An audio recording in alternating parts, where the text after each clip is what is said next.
cho tất cả anh chị em chúng tôi có mặt trong ngày hôm nay được cùng lên đây. Vì thông thường thì chúng tôi đi đâu là cũng có nhau do cái tình thương, cái sự gắn bó giữa anh em với nhau.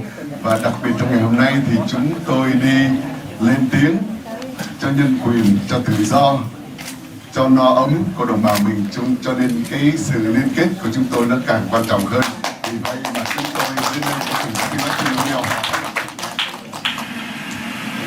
Xin phép quý vị là đúng là thì chúng tôi sẽ nói bằng tiếng Việt vì nói với đồng bào mình nhiều hơn. Thế nhưng mà hôm nay là chúng tôi lại có sự trù vô đây để có một vài cái lời thỉnh nguyện đối với các vị dân cử với chính quyền Hoa Kỳ, cho nên chúng tôi lại soạn bằng tiếng Anh, thì xin quý vị cũng vui lòng chấp nhận cho.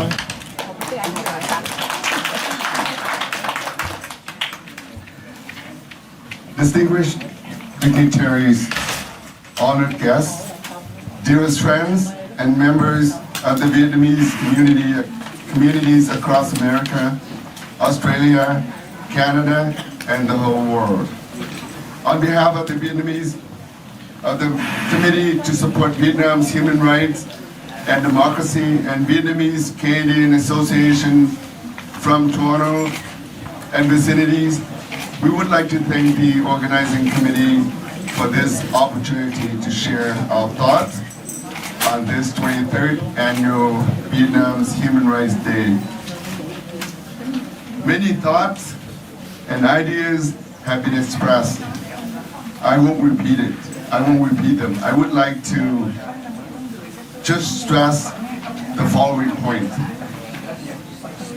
One, after 42 years under the mismanagement and dictatorship of the current Vietnamese communist regime, life in Vietnam has transversed backward with increasing hardship and difficulties.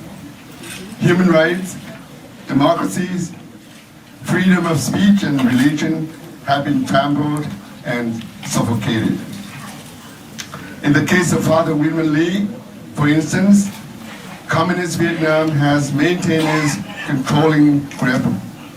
After many years of unjust imprisonment, Father Lee has gone very weak, feeble, and unsteady on his feet.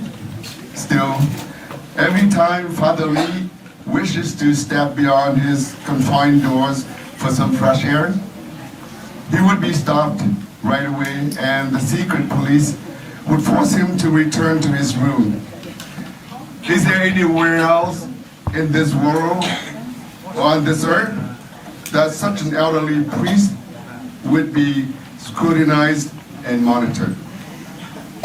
In the September 8th, 2016 treatment of his historical pagoda Lintrì in Thủ Thiêm, Saigon, and his spiritual abbot, Reverend Thích Công Thánh, just reviewed the brutal force they employed to seize and subsequently level the pagoda to its basic rubble.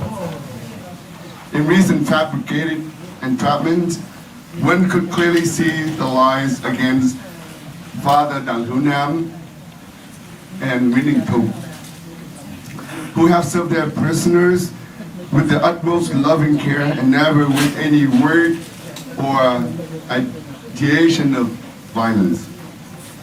A few weeks ago, the Vietnamese Communist Police inhumanly beat Miss Lê My Hằng in the privacy of her home.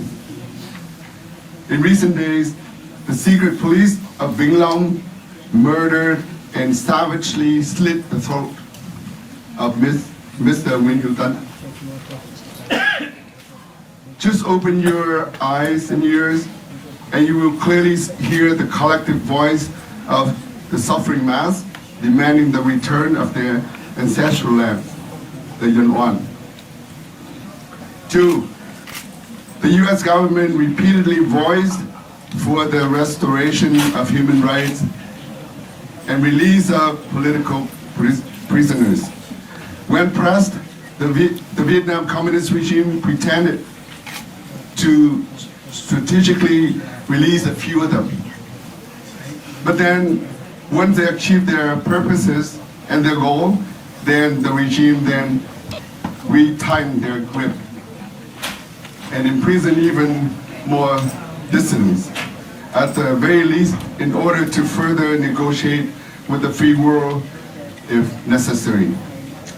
Time and time again, the Vietnamese dictatorial regime have proven themselves that they had no intention.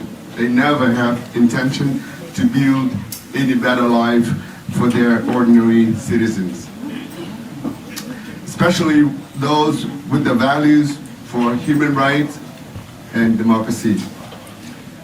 All those rosy promises for human rights in Vietnam are only lies to appease the naive and never to be carried out in reality. For all the above reasons, I wish to request and strongly urge the American Congress and Senate to continue upholding the highest standards for human rights in Vietnam, to legislate laws and measures to enforce the Vietnamese communist regime, to respect the basic freedom to life for the ordinary Vietnamese citizens.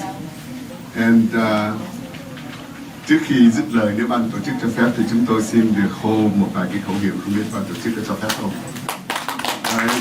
Bây giờ thì chúng ta không cần nói nhiều, tại vì chúng ta đã nói nhiều, nghe nhiều quá rồi. Bây giờ chúng ta cùng lên tiếng, chúng tôi lên tiếng và xin quý vị cùng lên tiếng, và tất cả người Việt Nam khắp nơi cùng lên tiếng cho một mục đích duy nhất là tự do, độc lập và nhân quyền của đồng bào chúng ta. Quý vị đồng ý không?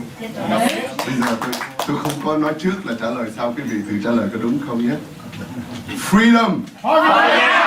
Bây giờ tôi sẽ lên tông và quý vị lên theo nha. Freedom. Freedom.